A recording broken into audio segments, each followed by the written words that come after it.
Christmas and Hanukkah in Carefree, one-up guide to Christmas in Phoenix events, holiday lights, and attractions. The Town of Carefree.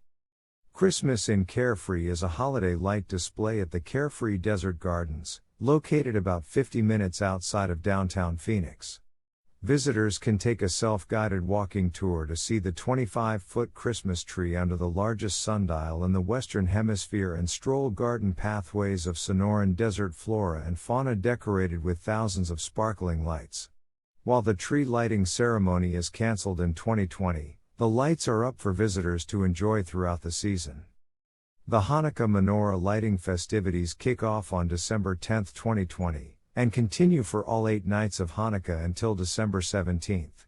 The event has a limited capacity in 2020, so the activities will be live-streamed each night so everyone can enjoy them from home.